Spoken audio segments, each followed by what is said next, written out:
The title of my talk today is The Mystery of Light. It's very mysterious indeed, as you will see. Now, if you want to learn about light, what you really should do, you should come to MIT and take some courses. The first time that you will encounter light is when you take in your freshman year course 802. A stands for physics. It's electricity and magnetism. And when you have taken that course, you have some idea what light is. And then in your sophomore year, you take 803. That's the course, the physics of waves and vibrations. And then you have a much better idea. But then you take quantum mechanics, 804 and 805. And once you have taken quantum mechanics, you have no idea anymore what life is all about. And frankly, if you ask me, do you know what light is? My answer is no. No, not really.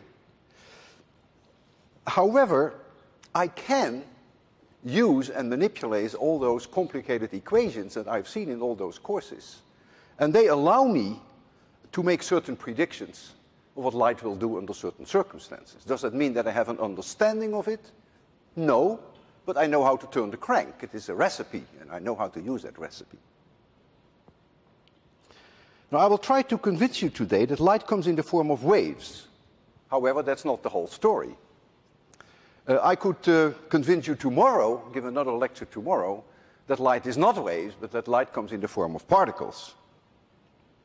And that is one of the great mysteries of light, and at the end of my talk I'll say a few more words about that. But my goal today is to convince you that light comes in the form of waves. In the 17th century, it was the great physicist and mathematician Isaac Newton, Sir Isaac Newton, who suggested that life comes in the form of particles. But my countryman, the Dutchman Huygens, he said that they came in the form of waves. And that was a key issue in the 17th century. You're probably all familiar with waves.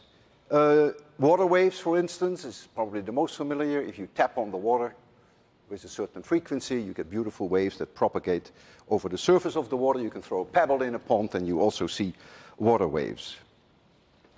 So waves move with a certain speed, and so we call them therefore traveling waves. And the speed varies a great deal. In the case of water, the speed can be as low as 1 mile per hour, can be as high as several hundred miles per hour, depends on various things.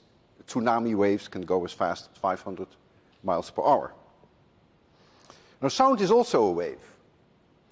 I produce sound by oscillating my vocal cords, and what they do, they produce in the air high pressure and low pressure areas. They push and pull on the air. When something moves in this direction, compresses the air, comes in this direction, pulls on the air. So you get high pressure and low pressure areas, and they propagate out to you with the speed of sound, which is something like 760 or so miles per hour.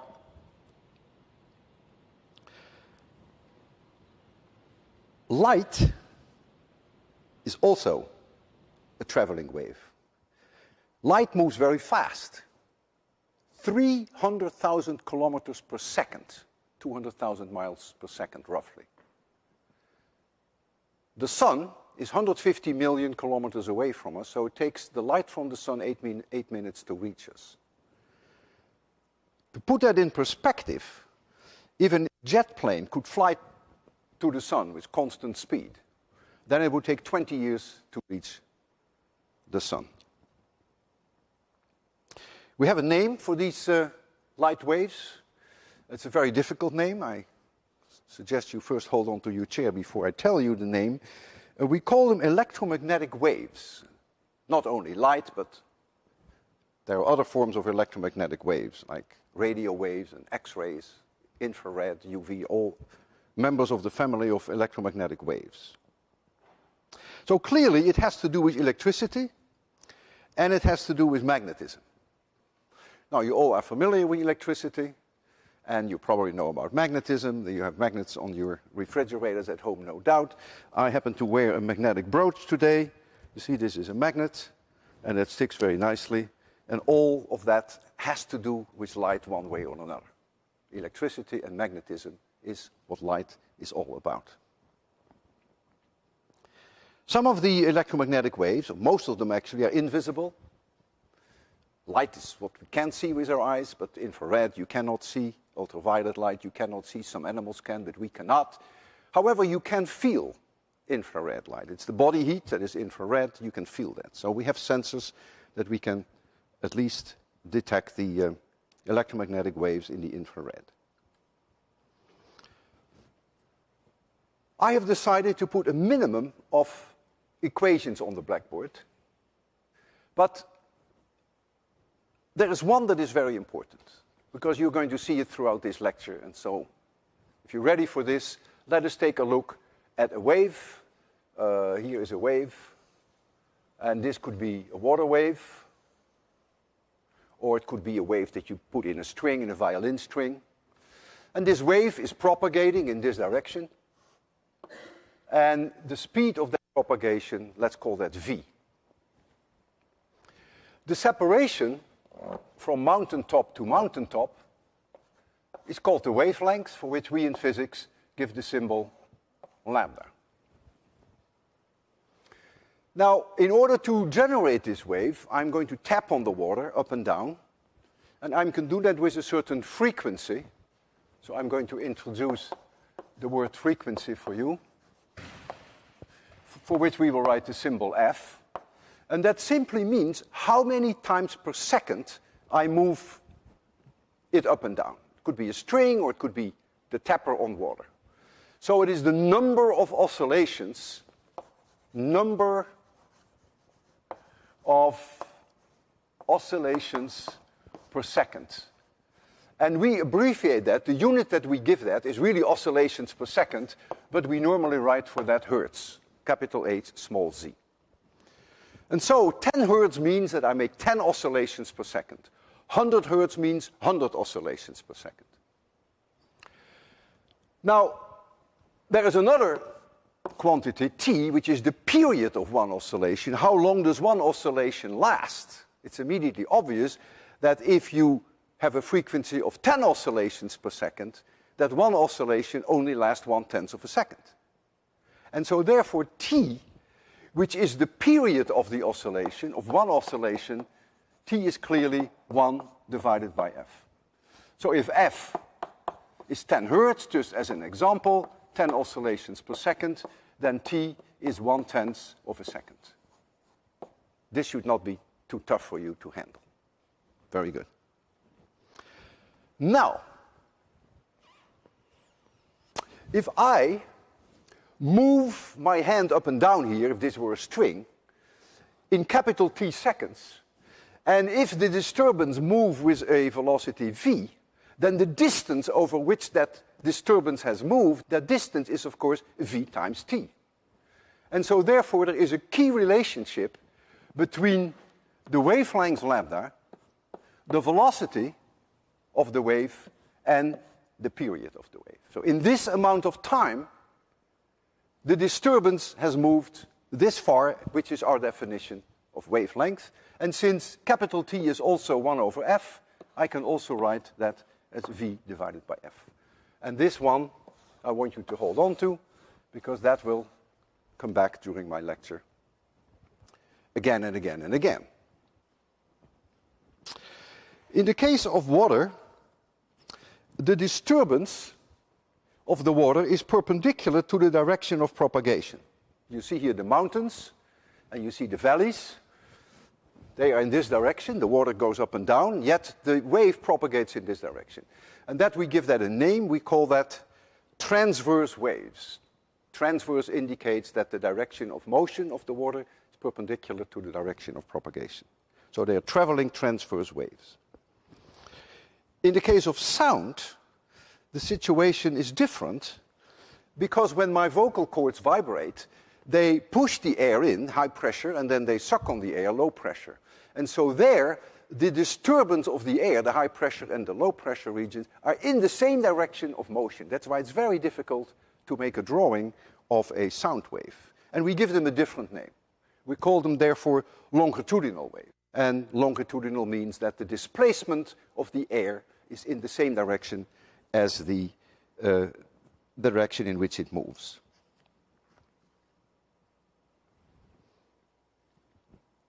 Light is also a traveling wave and is also a transverse wave. There are electric and magnetic fields that oscillate, and they are perpendicular to the direction in which the light moves. Now, the light can move through empty space. Light can move through vacuum. You can see the moon, you can see the sun, and you can see the stars. And in between, most of it is vacuum. Now, in the case of water waves, we need water to make the wave. And in the case of sound, we need air to make the wave. Not only to make the wave, but the wave can only propagate. As long as there is air, I can propagate sound to you. Sound can never propagate through vacuum. You need the air to support the wave. When you look at this wave, for instance, if this were a water wave, the water that goes up and down here never ends up here. So the water itself does not move in the direction of propagation, but simply bobs up and down. And the same is true with sound. The air that I have in my mouth, lucky you, does not end up in your ears, but it is the pressure wave that reaches you.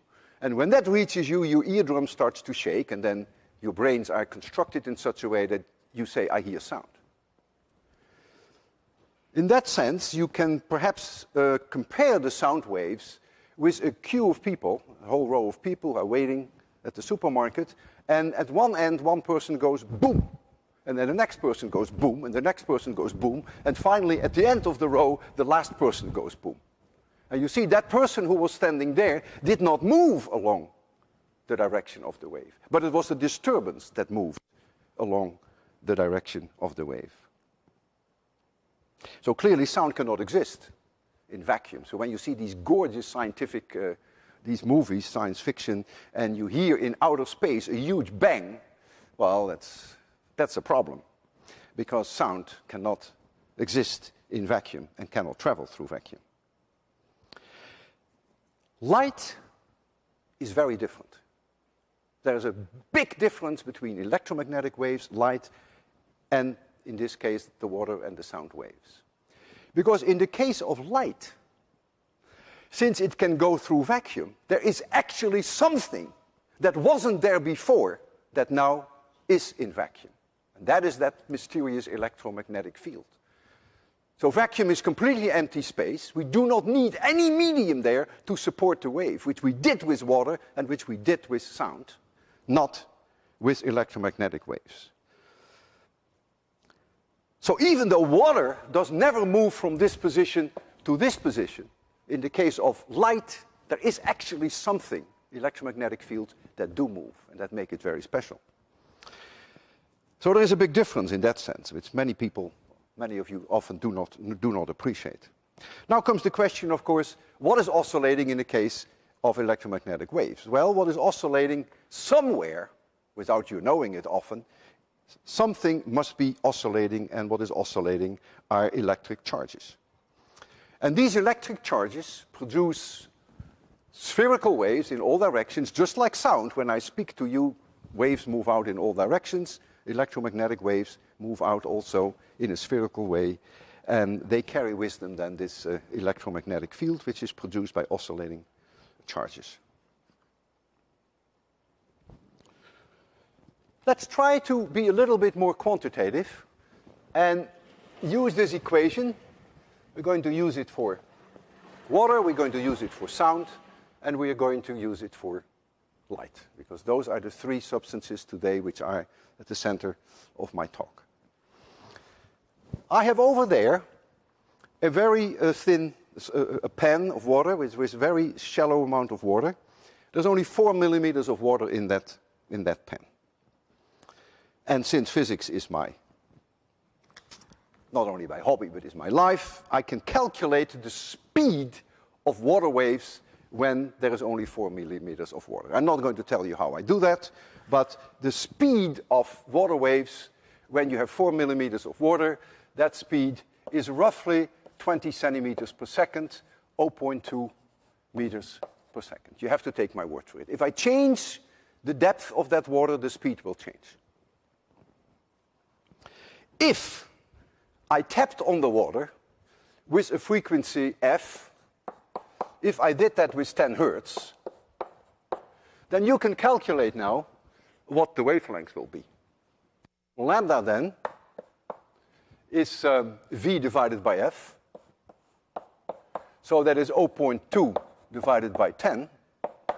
And so that is 0.02 meters, for which we would all say that is 2 centimeters. It's about this much. And if I tapped with twice the frequency, so the frequency doubles, then the wavelength is twice as small, it's only 1 centimeter. And if I tap at 5 hertz, the wavelength would be 4 centimeters. And this is something that I would like to show you. Maybe nothing new. I want to remind you, without meaning to insult you, that whenever we have a line, we call that in math one dimension, a violin string. If the wave moves along a violin string, that would be a one-dimensional wave. If we have a surface, such as water, then the waves that travel over water are two-dimensional waves. They do not just go along a line, but they go out in all directions. And then when we deal with spherical waves, which is sound and electromagnetic radiation, we call that 3D. And I will often refer to this shorthand notation, just saying 1D, 2D, and 3D. So just to warm you up to the idea, let's take a look at some water waves, which then propagate roughly with that speed that I have there, 0.2 meters per second. It may surprise you, but it's a fact that in the case of this shallow water, the 4 millimeters, that if I change the frequency, then the speed of the water wave will not change. So that's important in this case, that we keep the speed constant, and you will see then that there is a change in the wavelength. So we're going to show that to you there. We are tapping on there with a tapper. I want to make it dark. And I have to turn on the TV. And there you go. Well, this is nothing too exciting, but you are looking here at a two-dimensional wave, circles that come out from the tapper. We are disturbing the water. The water itself is not moving with the wave, but it's a disturbance that moves with the wave. They move very fast, 20 centimeters per second, so there's no way almost that you can follow that. But you can see the dark and the brighter areas, which is, of course, a lens effect. And one of them represents, no doubt, the mountains, and the other represents the valleys. And that separation from dark to dark is roughly, indeed, 2 centimeters. When I look at it here, I can see it better because I don't have any magnification. It's about 2 centimeters. So we are very close to 10 hertz. If I go to a much lower frequency, this is much lower than I did before, then you see indeed that the wavelength increases, still traveling, but it increases. And that was my goal, that I've at least shown you a traveling wave, two-dimensional traveling wave. I don't know, that's not my intention to lower that. All right.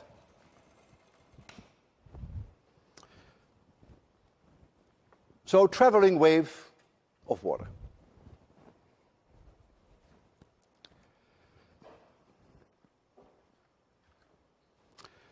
How about sound?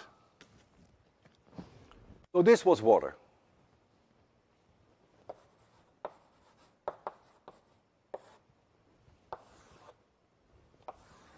Sound.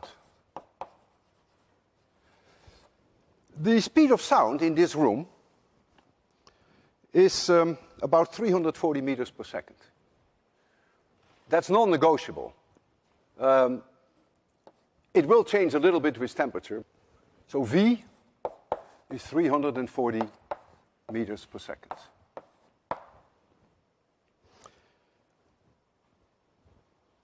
Suppose I have an oscillating tuning fork. I have one here.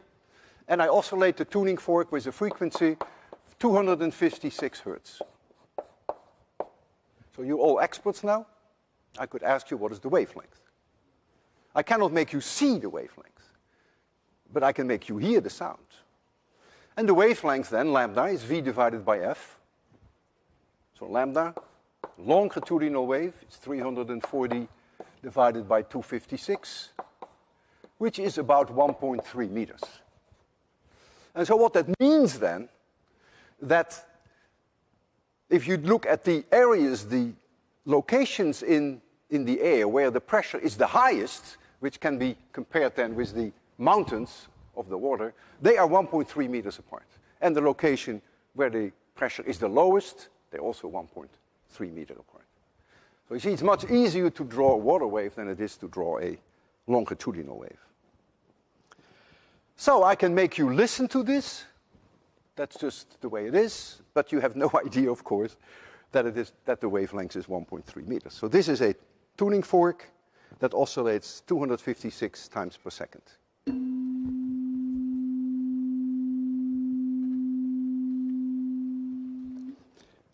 If I increase the frequency, I go to 4,000 hertz, then of course the wavelength goes down substantially. You can check that on your own now. The wavelength becomes only 8.5 centimeters, if I didn't make a mistake in my calculation. And that's a much higher frequency, so your eardrums go faster back and forth, and then the wavelength has enormously decreased. 4,000 compared to 256.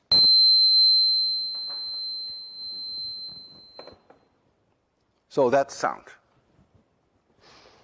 So now, sound, by the way, is three-dimensional wave, right? It's a spherical wave that moves out in all directions. It goes in this direction, this direction, this direction, as opposed to the water wave, which is a two-dimensional wave. So let's now turn to electromagnetic radiation.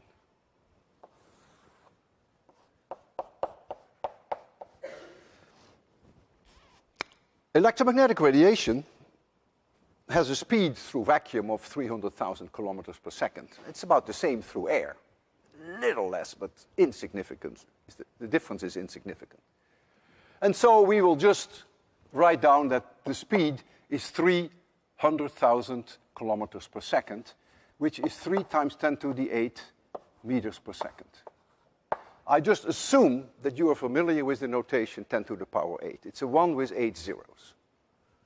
All right? And if you go from kilometers per second to meters per second, you have another factor of 1,000, and so you get 3 times 10 to the 8 meters per second. Well, let's take FM radio waves, frequency 100 hertz, 100 megahertz, 100 megahertz.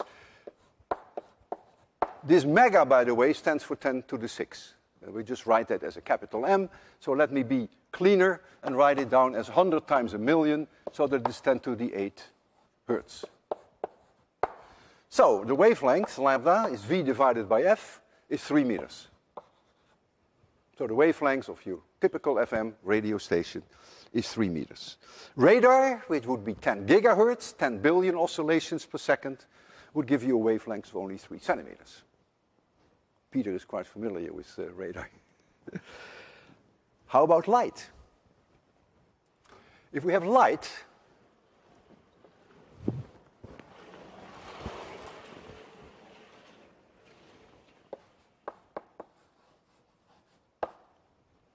I will tell you a secret. And the secret is that I happen to know the wavelengths of light. Remember, I was going to convince you that light is going to be waves. Now, anything that is a wave has a wavelength.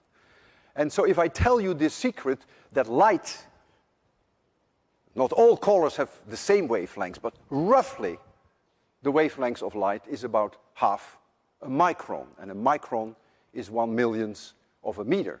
So the wavelength of light is then roughly 5 times 10 to the minus 7 meters. It's half a micron. Many people like to express the wavelength of light in terms of nanometers, which is 10 to the minus 9 meters. Then it would be 500 nanometers. You see both in books. Some people like it to express it in terms of angstroms, and it is 5,000 angstroms. Whatever you prefer, be my guest. But in meters, and since I work with meters here, it is 5 times 10 to the minus 7 meters. So I told you this. So now we can calculate the frequency. Because the frequency now follows from our famous equation. The frequency now equals the velocity divided by lambda. And so the frequency equals the velocity divided by lambda. So that is 3 times 10 to the 8th divided by 5 times 10 to the minus 7. And that is about 6 times 10 to the 14 hertz. 6 times 10 to the 14 oscillations per second. So there are charges, without you knowing it and without my realizing it, which oscillate back and forth, a 6 with 14 zero times per second.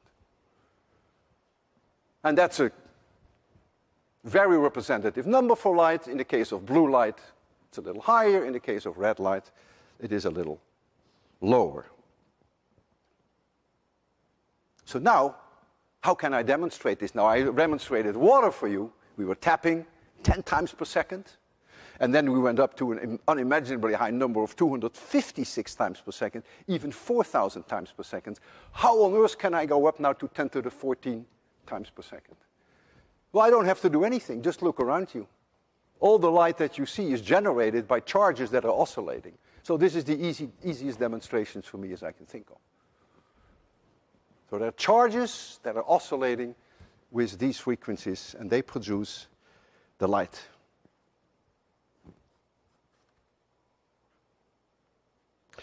Now, whether light consists of particles, as suggested by Newton, or whether they consist of waves, as suggested by my countryman Huygens, which actually should be pronounced Huygens.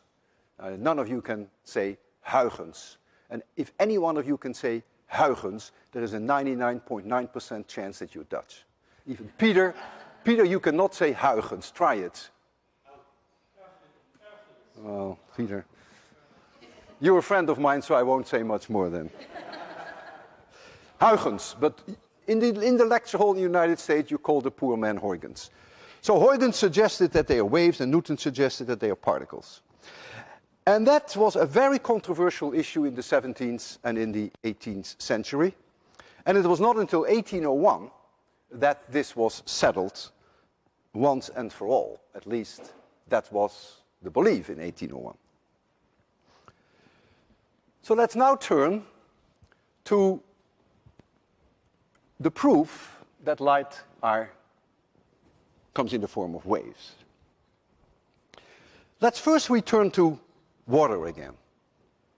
So instead of having one tapper on the water, on the ripple tank there, you can imagine that I have two tappers. So I have one tapper here, and I have one tapper here, and they are a distance d apart. And so here is the line in the middle of them. So this one is tapping and this one is tapping. They are synchronized, they are connected together, so they always tap with the same frequency. And so this one will start to produce circular waves, just as you have seen. And this one will do the same. So this is then the wavelength. This represents, is my shorthand notation for mountains, and that propagates out over the surface. Now imagine now that I pick a particular point, this point P, and that point P has a certain distance to this tapper, and it has another distance to that tapper. In physics, we call this the path length, but it's really the distance.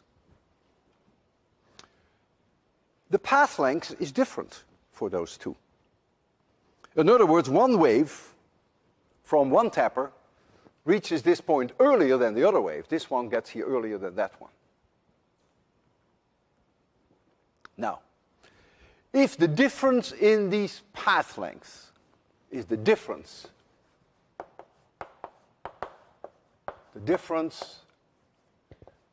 in path length, if that difference is 1/2 of a wavelength, it's clear that when the mountain arrives from this wave, that the valley arrives from that wave. Because there is going to be a difference in travel time. It would take this wave 1/2 t seconds longer to reach that point than it takes this wave, because half a wavelength takes this amount of time. And so the two waves, as we would say in physics, are 180 degrees out of phase when one wants to drive the water up, the other wants to drive the water down. And the net result is that the water will not move. And this is very characteristic for a wave. The water will stand still. And we have a name for that. We call this destructive interference. The two waves annihilate each other in that point P, and the water will not move. So for instance, if the wavelength was 2 centimeters, as it was during our ripple tank experiment, then it would simply mean that if this pass is 1 centimeter longer than that pass, we would have met that condition. Then the difference in length, in path length, is half a wavelength is 1 centimeter. If I show you in time what this point P will be doing, so I'm plotting here now time. So be very careful. What I was plotting here was not time. I was plotting here actually the water itself. So this was space. Now this is time.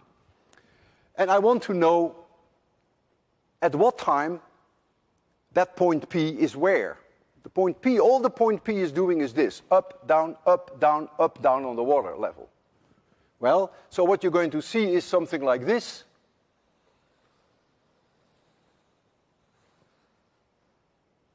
And the separation in time between this and this is then capital T. So at this moment in time, point P was up here, and at this moment in time, it's up again at that point. And so this is then a nice way of saying what the position of P is as a function of time. Now you get destructive interference when the wave from the other one, if the other one were only present, then you would see this.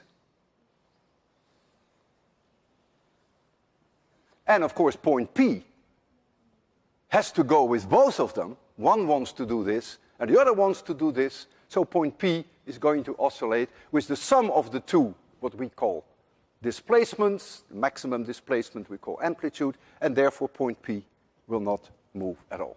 If you add up these two curves, you end up with this. So point P will stay put. Destructive interference. Now, there are many points for which the difference in path is 1/2 wavelength.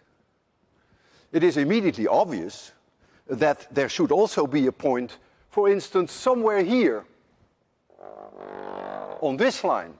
There is somewhere a point here, I just stab at it, say this point, for which this distance minus that distance is 1/2 wavelength. So that point also experiences destructive interference.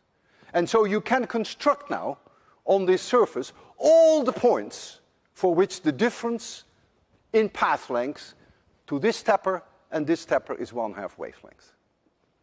Do any one of you know what kind of curve you get? What do we call that curve in math? Don't feel bad if you don't know. I will draw the curve roughly, yeah? It's not a sine wave. You and I talked about it already when you came in. What do you think it is? I have to speak a little louder. Here, I have here a microphone. So my question is, what do you think this curve looks like? My guess would be a paraboloid, but you said it was hyperboloid. Yeah, it is a hyperboloid, yeah. But nevertheless, it's a nice try. So you're going to get a hyperbola, and it goes like this.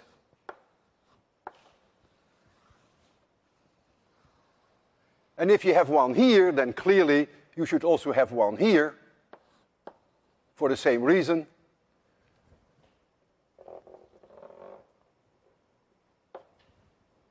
It's about the same distance, so you get also a hyperbola here.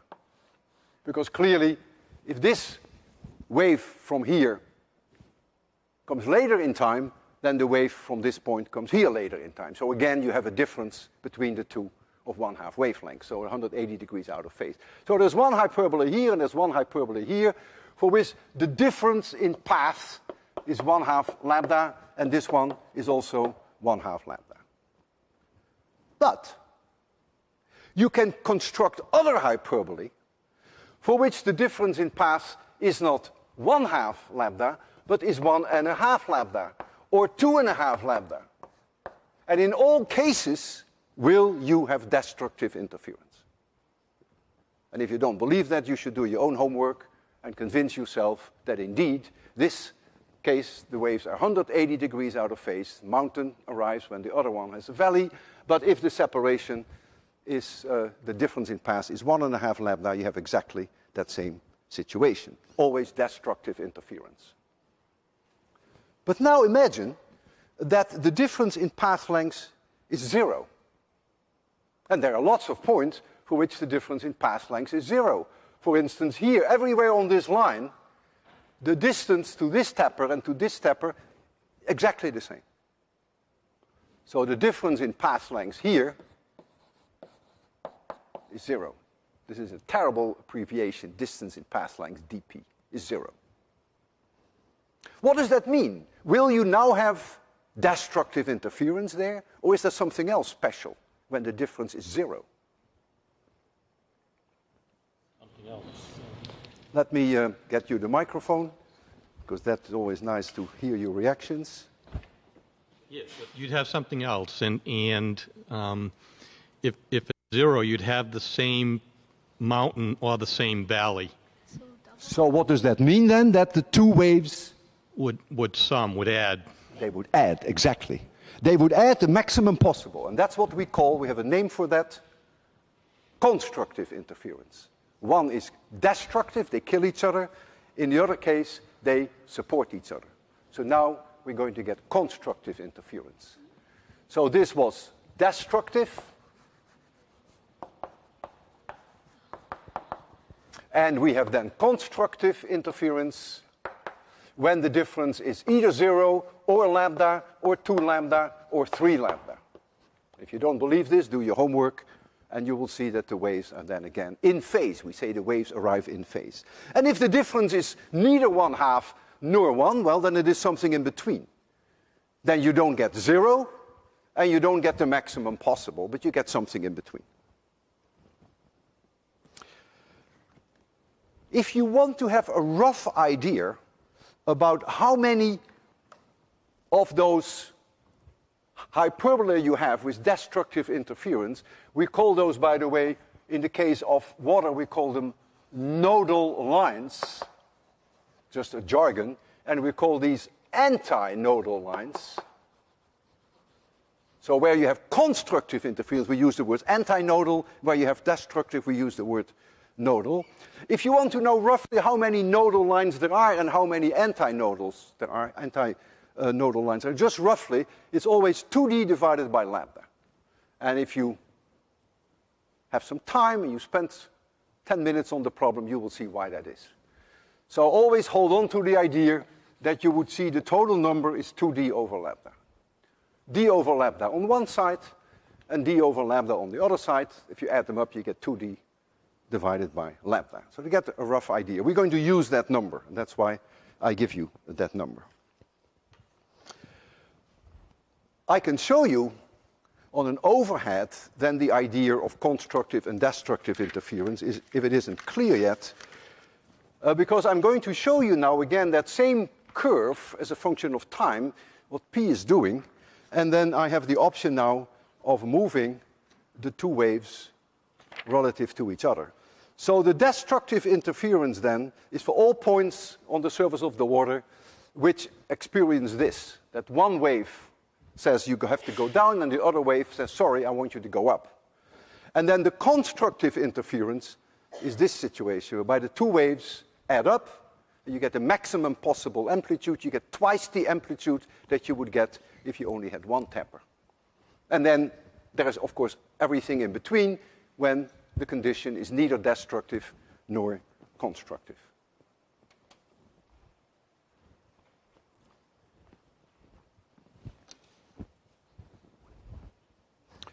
Let me check my timer. Oh boy, doing very well. Irene, you'll be proud of me. So now I will show this to you. I'm going to try to make an effort to demonstrate this to you. And it is harder than you think. And that's why we have an expert, Marcos, who invaluable in helping me out. Oh, you already set it up. So now we have two tappers. And we're going to tell you that D, the distance between the two tappers, is about 4 centimeters. Sorry that I changed from meters to centimeters, but that makes sense now. If I tapped with 10 hertz, then lambda would be 2 centimeters, right? Remember, 10 hertz would give lambda equals 2 centimeters. So then 2d divided by lambda is about 4. 8 divided by 2 is 4. So you can expect then roughly 4 nodal lines. If the frequency, however, is higher, then you expect, what do you expect? More nodes or fewer nodes? Frequency is higher, wavelength is lower, shorter wavelengths, more nodal lines. So for higher frequencies, you get more nodal lines than you get for low frequencies. And I will try to show you at least 2 or 3 different frequencies. You will see the nodal lines move. That's obvious, of course, because if you meet the condition that here exactly the two cancel each other, that means that the difference in path length is 1/2 lambda. The moment that I change the wavelengths, that point is no longer on a nodal line. So the nodal lines will shift, and if you increase the frequency enough, you will see that new nodal lines move in. So you get more of these hyperboloidal surfaces, not surfaces, lines. But in any case, we will only deal with a few of them. And the reason why we deal with a few is because the wavelength is of the same order as the separation between the tappers. So, it is not as easy as you think, and we may have to do some adjustment. And therefore, you need a little bit of patience, but we will do the best we can on this. I'll make it completely dark. You ready, Marcos? And I have to turn on the... Okay. Well, this is already not bad. Don't do anything now, Marcos. Let me just go into the lecture hall. So there are two tappers now. You have to take my word for that. But when you look at the picture, it is immediately obvious, at least to me, that I see here a lane where the water doesn't move. These are traveling waves, and the water stands still here. It also stands still here. It also stands still there. Can you increase the frequency a little, Marcos? Increase it a little more. Hold it, yeah. So you already see that this lane was moving. It's very clear now. You see no ripples here. See no ripples here. This is beautiful. And here is, I think, 1. Can we increase the frequency a little more? Let's see whether we can get 4 nodal lines. A little more. Hold it. Yeah. You see one here. One here, they get closer together. You see one here. Oh, I don't see this one coming in yet. You can try a little bit faster, maybe, Marcos. There's a little bit of a magic. Yeah, there it is. You see it here? Ah, beautiful. 1, 2, 3, 4. So what this means now, that right here on this whole path, right in the middle, that the difference in distance to the tappers is 1/2 wavelength, and here it is 1.5 wavelengths. Here it is also 1/2 wavelengths, and here it is 1.5 wavelengths. The difference here in pass is 0, so those are your antinodal, and here the difference is lambda, and here the difference is 2 lambda, and here the difference is lambda, and there the difference is 2 lambda. So you've seen all the ingredients that are characteristic for wave phenomena, which is interference pattern. That the two motions can annihilate each other, can kill each other, the two waves, or they can support each other to the maximum possible, which we call constructive interference. Marcos, this was superb. Thank you.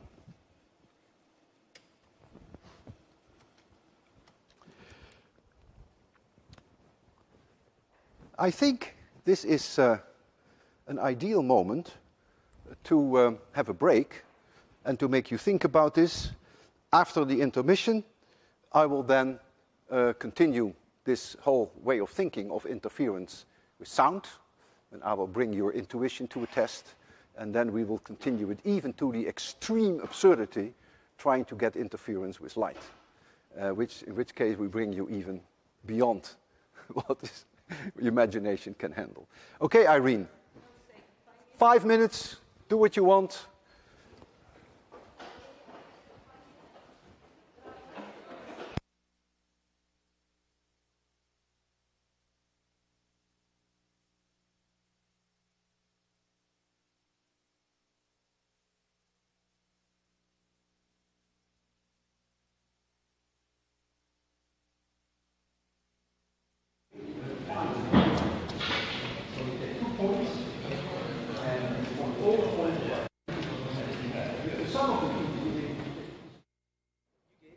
All right, that was a luxurious break, 6.5 minutes.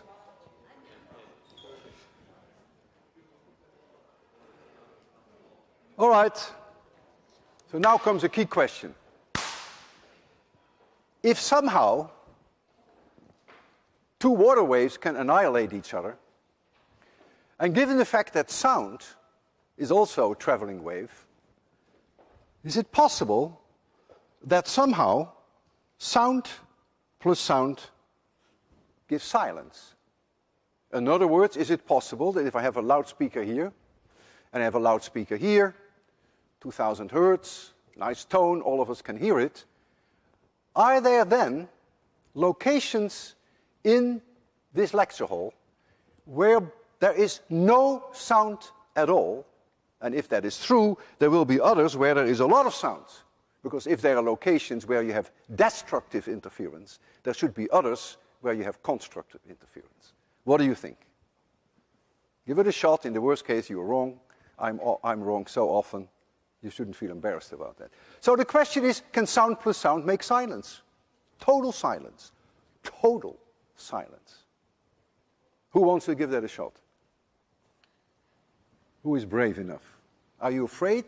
Do you have an opinion? No, you always have an opinion. I will get back to you. You have an opinion. Yeah, I haven't heard much of you. What do you think? Well, it sounds a wave. That means it can be constructive interference and destructive interference. So your answer is absolutely yes. Yes. There should be locations in this room whereby there is no sound. Who agrees with that? Who does not agree with that? Okay, can you give me your reasons why that doesn't not the case? I think it's the case empirically, but you have two ears, and depending on the wavelength, will both ears hear that null sound?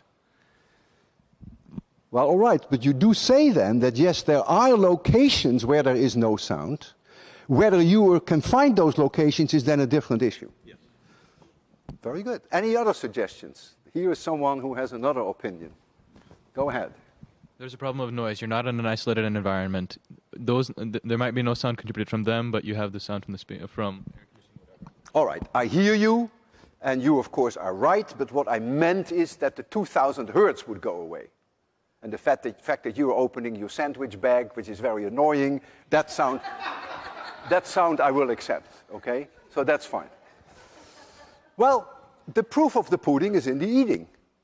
So let us turn on the sound, and I advise you to start walking through the lecture hall and see whether you can find locations where you hear no 2000 hertz. Not just a little, but no. Be my guest.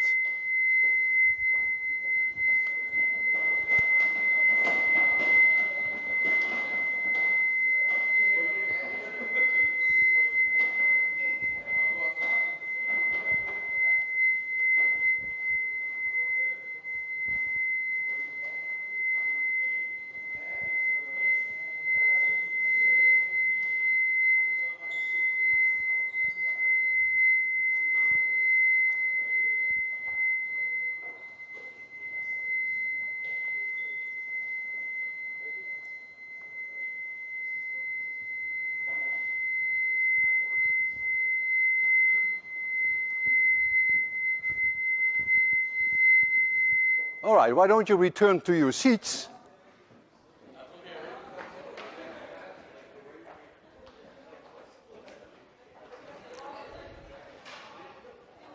And I would like you to share with me your findings.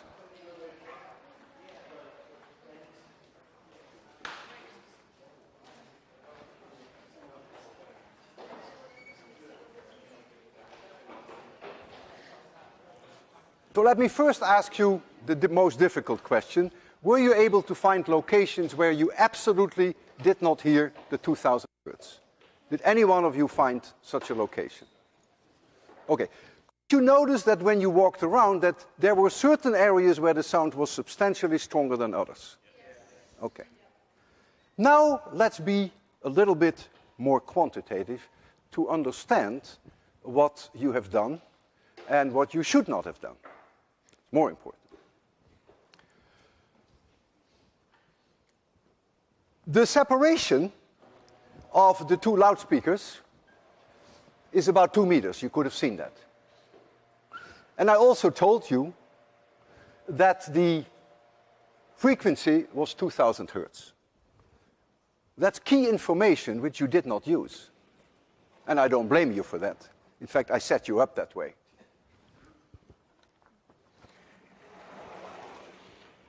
So the frequency F is 2000 hertz. So lambda equals 340 meters per second divided by 2000. And that translates to 0.17 meters. So that is 17 centimeters. Yeah? We agree? 17 centimeters. How many of those nodal surfaces would there be? You're no longer talking about nodal lines now. It's no longer an hyperbole, because the wave is three-dimensional spherical waves. So now the whole thing expands to surfaces. They're going to be paraboloidal surfaces here, for which then the intensity should be near zero. And so the number of those nodal surfaces would be 2d divided by lambda, and the distance, as you all could have seen, is about 2 meters. So that is 4 divided by 0.17, and that, I think, is something like about 24 or so. 24. So there are 24 of those surfaces that come out here, and there the intensity should be close to zero, provided you're not too close to the loudspeakers, because if you're too close to the loudspeakers, then of course the amplitude of this sound is stronger than from that one, and then they can never add up to zero. That's another issue. You have to be a little bit away from it. Without going through the math of exactly where those surfaces are, I can give you an answer which you probably could very roughly have estimated anyhow. And that is, first of all, that the separation in space where those surfaces are depends on where you are. The farther you are away, the farther they are apart, as you saw on the water tank experiment. If you're farther away from the tappers, those nodal lines were farther apart. The same is true here, of course. So they just fan out like this, and very far in the audience there, they are farther apart than here. If you are at a distance of about 5 meters from here, which, say, Peter is, most of you are, then you can calculate roughly that the separation between total silence and maximum sound, between minima and maxima, between destructive interference and constructive interference, is roughly 20 centimeters. So therefore, you could have stayed in your seats and simply moved your heads and see whether you can find when you move them over a distance of about 20 centimeters. So let's do this experiment again.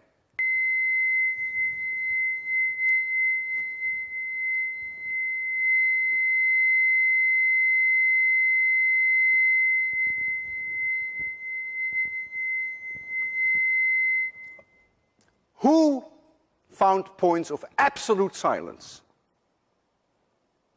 All right. So now I'll tell you what you did and what you should not have done.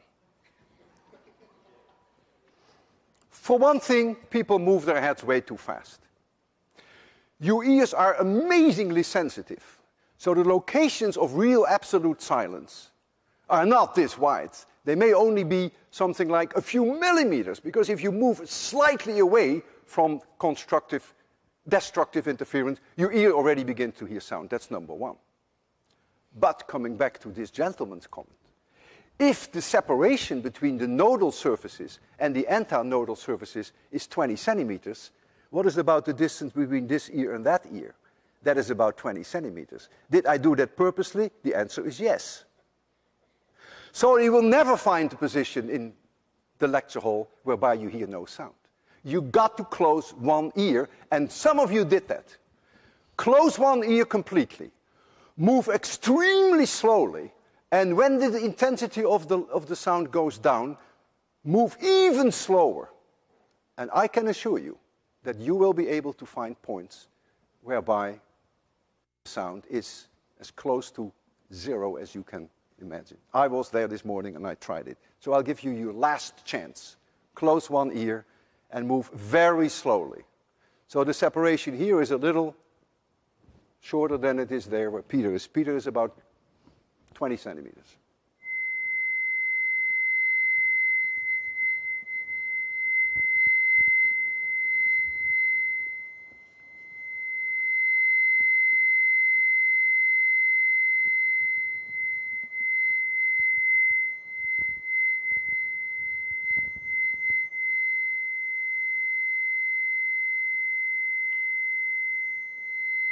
Wow, you look scary. No one is moving anymore. Who now found locations where, all practical purpose, you can say, yes, it was silent? No one? You didn't. You couldn't find any. Oh, I'm sorry, but I could. Did you find huge differences in sound intensity? You did, but you could never get it way down to zero. Well, one of the reasons could well be we get reflections of sound from the wall. Of course, that's a nuisance. There is also another reason that if you sit right here, then the sound that comes from this one has a higher amplitude than the one comes from this one, because you are closer, and that, of course, you also cannot add up to exactly zero, but you can come close to that. So now comes the last burning question, and that is, if sound plus sound can give silence, and I hope I have convinced you that it really can, though you may not have heard it absolutely silent, is it possible that light plus light can give darkness? So we have water waves can annihilate each other, sound plus sound can give silence, can light plus light give darkness? And if that is the case, then light plus light should also be able to give a lot of light. Destructive interference means there would be locations in the classroom where two light sources would give no light, and other locations where constructive interference where you have light. Anyone's guess? Come on, in the worst case, you're wrong. So can light plus light give silence? That means darkness. If we can demonstrate that, I think we've made the point that we deal with waves. Yes? Operating purely on the assumption that light is a wave that behaves like that, we'd be inclined to say yes. But off the top of my head, I don't recall any observational evidence of that, and no fancy science demo, so I'd be inclined to say no. So he is inclined to say no. Do any one of you support the no? Yeah, you support the no, or you... No, I say yes. I mean, if light is a wave, it can experience destructive and constructive interference again. So you are a believer. You really begin to believe physics. I've converted him. So who is in support of the idea that light and light should be able to give darkness? Oh boy. And who says no, probably not? You're alone. But Young was also alone when he demonstrated that light plus light can give darkness. And I'm going to demonstrate that to you too.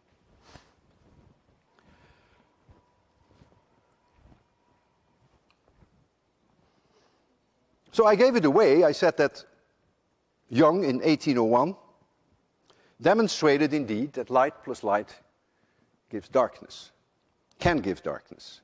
And it's very difficult to do the experiment because you cannot do it with two light bulbs. Remember I said the tappers are synchronized. That was easy. It's also easy to synchronize the loudspeakers because they are connected to the same electronics.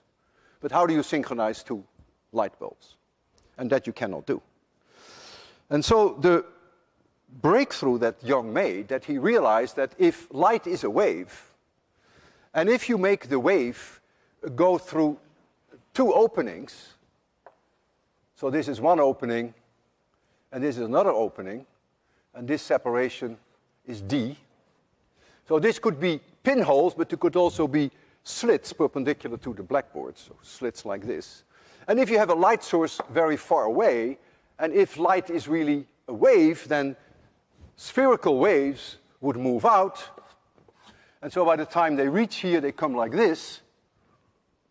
And what you would see is that each one of these openings will then generate waves. You could do a similar experiment with water. We could have shown you the interference pattern with water with one tapper and then with a wall with two openings. But the two tappers gave us a little bit better result.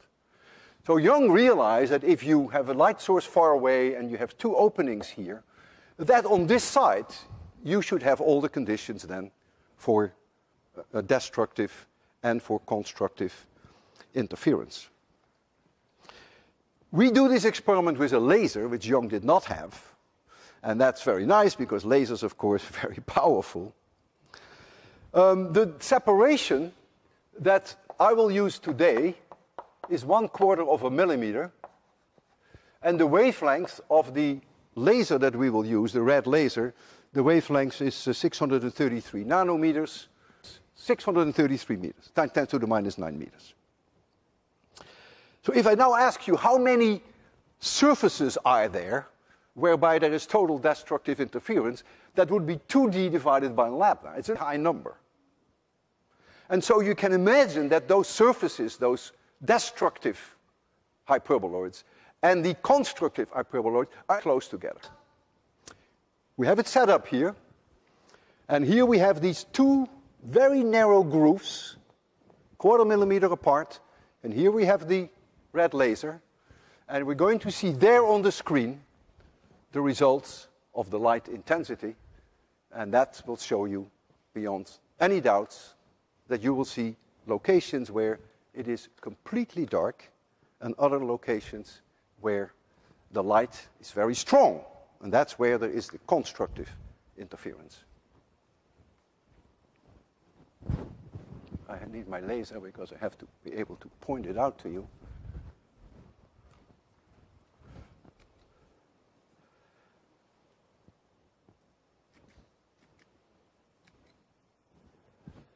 There it is. So you see here areas whereby it's absolutely no light. You see these separations on the screen are no more than maybe 2 centimeters there. So you can imagine how close the destructive interference locations and the constructive interference locations are. But here you see in front of your eyes what Young first did in 1801, which of course equipment that was nowhere nearly as good as what we have here.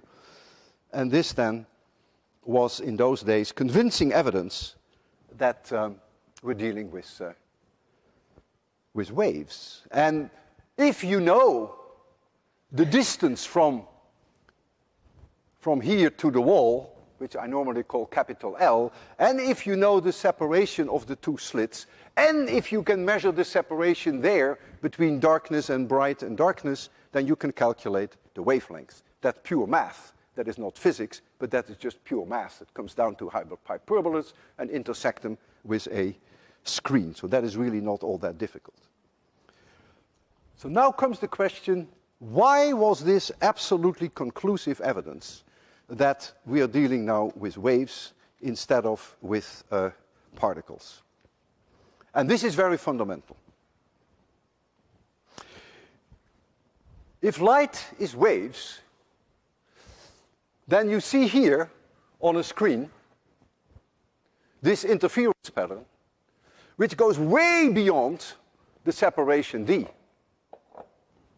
It goes way beyond, all the way there, all the way to here. Do you see bright, dark, bright, dark? You saw that over a huge area there.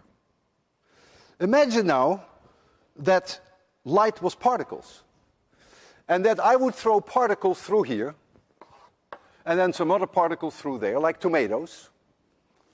Then what you would see, so I go one after another, either through one of the opening or through the other, because if it's a particle, it can only go through one opening. You cannot imagine if you throw a tomato that the tomato would split up and that half the tomato goes through one and half through the other. So one particle goes through one opening, and then the next one may go the other. What you would see now is just a pile of particles here and a pile of particles there. You see two light spots, that's it. End of story. That would be typical for particles. But instead, you see this enormous interference pattern, dark, bright, dark, bright. And so it is not so surprising that this was absolutely conclusive evidence that we're dealing here with waves.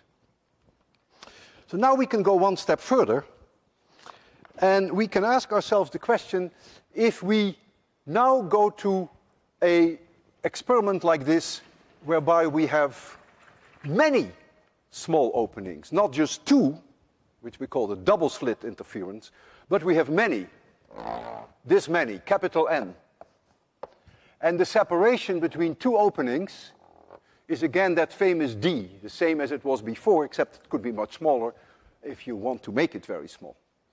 And now light comes from this direction, and now we collect it here on a screen, and this distance is L. The question is, what will you now see? And this math is more difficult. It is purely a matter of math. You now have to do a superposition of each one of these openings at any point in space, and then calculate what the sum is of all these n waves, and you will find locations where there is no light, and you will find locations where there is maximum light. Now the beauty about this is, which we call gratings, the beauty about this is that if you have 100, if n is 100, then the width of that bright maximum is 50 times smaller than if you had 2. And I will demonstrate that to you. In other words, the maxima become extremely well defined. And if you use n equals 1,000, which we'll do today, then the width of the maxima shrinks by a factor of 500 in comparison with only 2 slots. And that is the great power of gratings. And I will make a sketch here of the light intensity. So this is light intensity. As you're going to see on the wall here, the wall will be here, but that's a detail. When we have a red laser, and we shine a red laser through a grating. If you had a red laser and you only had 2 slits, which are this far apart, I have to keep the distance the same to compare apples and apples, then you would have seen something like this, which is what you saw there, maximum, darkness, maximum, darkness, maximum, darkness, maximum. But if now you do that with a grating which has, say, 6 lines instead of 2, this maximum here becomes 3 times higher, 3 times narrower, 3 times narrower, 3 times narrower, 3 times narrower, because 6 divided by 2 is 3. And for reasons that I'm not going to explain, they're 9 times higher. So they're higher and they are narrower. We give these locations a name. We call the one in the center 0 order. We call this first order, and we call this second order. And on this side, you also have first order and second order. And again, the number of maxima that you have is roughly 2d divided by lambda. I will get back to that. That's again the same idea, of course. If now you do this experiment with green light, you will see that the green light will have its 0 maximum here, because this is where the difference in path length is 0. That means the red light has its maximum, the green light, all the colors have their maximum.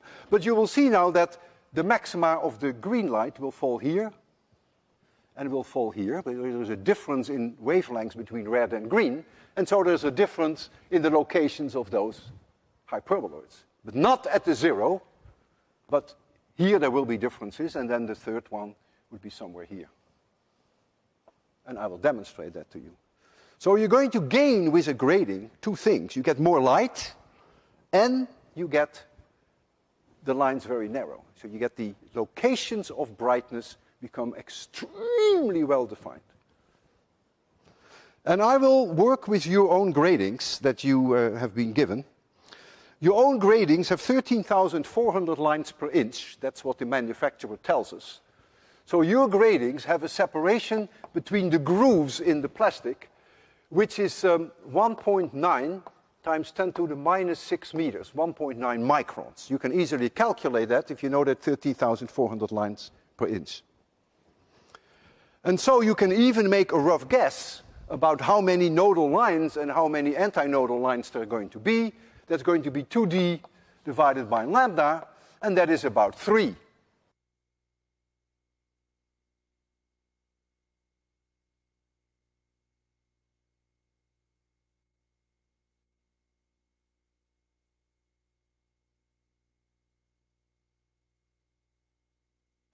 So you can expect then first order, second order, and third order. Well, we will do this experiment with green light and with red light. And since the wavelength of red light is larger, we will just miss the 3. We will get 2 orders in red, but in the green light, which has a smaller wavelength, you will see 3. But this is the first thing that I want to do. To have your grading, which is right here, we have your grading right here, it's the same one that you have, you will get a chance to use yours later. And we're going to show you what this interference pattern is going to be like on this screen. And you can compare it with that, which was 2 slits. Those slits were 1/4 millimeter apart. Now you have a grading whereby the separation between the grooves is only about 2 microns. But not only does that give me a larger spacing between them, but look at the wonderful, how well the maxima are defined. So I'll make it dark. Make all dim in the class is probably enough. So you see how enormously well the maxima are defined. The diameter of the laser is about 3 millimeters. And so the 3 millimeters cover roughly 1,500 lines of your grading. And that's all that counts, of course, what the number of capital N is. So you use about 1,500 lines, and so that gives you a shrinkage compared to 2 lines of a factor of 750. I always carry a grading with me, no matter where I go. And I will show you now, this is the same grading that you have. I will show you now with a green laser, which has a shorter wavelength. I will do this experiment. It's the same, it's exactly the same grading, you have to take my word for it. And I will show you now that if I have a green laser, that notice that the separation between the bright green and the bright red is different, because the green has a different wavelength. The smaller wavelengths, the separation is smaller. And if Marcos is willing to walk all the way to the right, he can show you the third order in green, but the third order in red does not exist.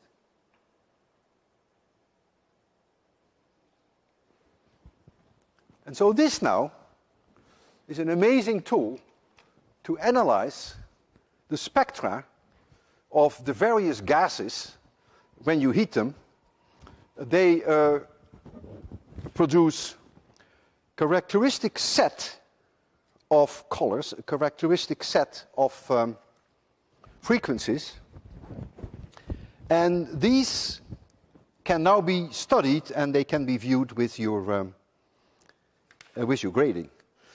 If you look at helium, you will see that it is not like the sun, that you see a continuum of all the colors, like the rainbow, but that you see very distinct lines in the helium. And the reason why we call them lines is really a misnomer, because we do these experiments with sources, light sources, which themselves are lines. And that's what I'm going to show you. And I want you to use your own gratings now. So if you get your own gratings, then I'm going to make you look through those gratings. Look at a light source here, which itself is going to be a line.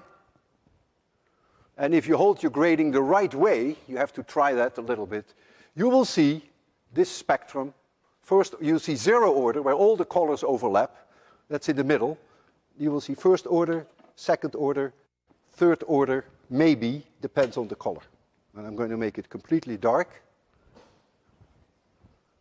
And then you see this amazing thing, how nature, in this case, produces unique frequencies, discrete frequencies, and no longer a continuum. And the grading is an ideal tool to see them. And try to look on both sides of the zero order so that you can see the first order. Yeah, I see the first order. Wow, notice that at the zero order in the center, all the colors overlap. There's a maximum. That's zero order. But since the difference in path length is zero, of course, all the colors overlap there. But then when you go to first order, you see clearly that the blue is closer to the zero order than the yellow, and the red is the farthest away. And then you see a second order, and I can even see many colors in third order, and I see the same on the left side. I can show you now neon, which is also very interesting.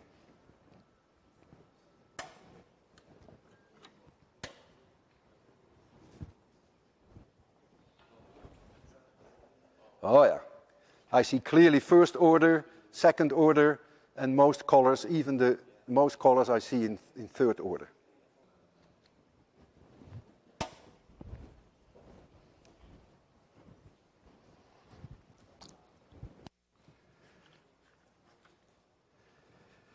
So you should now be convinced that light comes in the form of waves, as suggested by Huygens, and not in the form of particles, as suggested by Newton. And that was the goal of my talk today.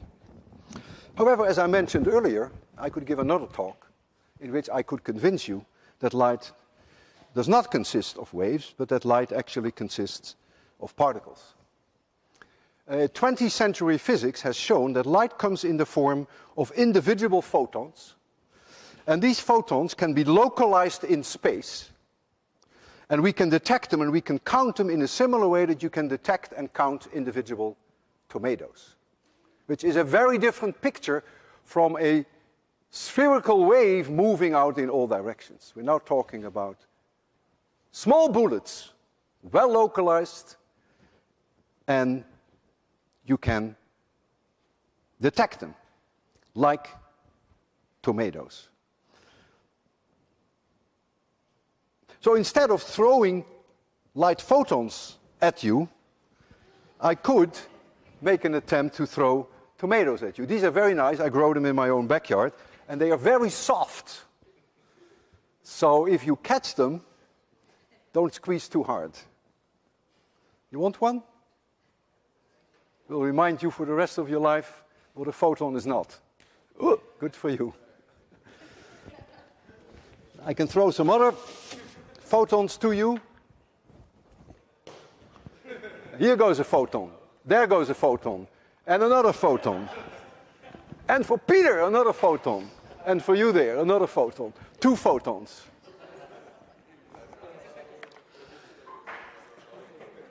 Now, how can light be waves and particles at the same time? In the case of our 2-slit experiment, which was Jan did, light waves go through both slits. That's easy. You can just see that. There is no problem at all. In this picture, if light is a wave, it goes simultaneously through both. But if light is really a bullet, a photon, a particle, then it either goes through one opening or it goes through the other opening. So how can it be now that we see this interference pattern if we argue, or if we can argue, that they are also particles and bullets? And here lies now the great mystery in physics, which caused me and others sleepless nights. And the secret to this is the following. As long as you do not measure through which opening the photon went, you will see a beautiful interference pattern. The moment that you make an effort, which you can do, and you measure through which one of these openings the photon went, you have destroyed the interference pattern. You don't see the interference pattern anymore. The light says, you want me to be a particle? You pay a price for that. And this is the price that you pay. It will only show you one pile of photons here and one pile of photons there. But light says, if you don't ask through which opening I went, then that's fine. Then you behave, and then I will show you the interference pattern. And so this is a bizarreness, of course, that no one really can completely understand. And this is, of course, where quantum mechanics comes in. That is when you take 804 and 805 at MIT. And this is why I said earlier in my lecture, once you have taken 804 and 805, you have no clue anymore what light is all about.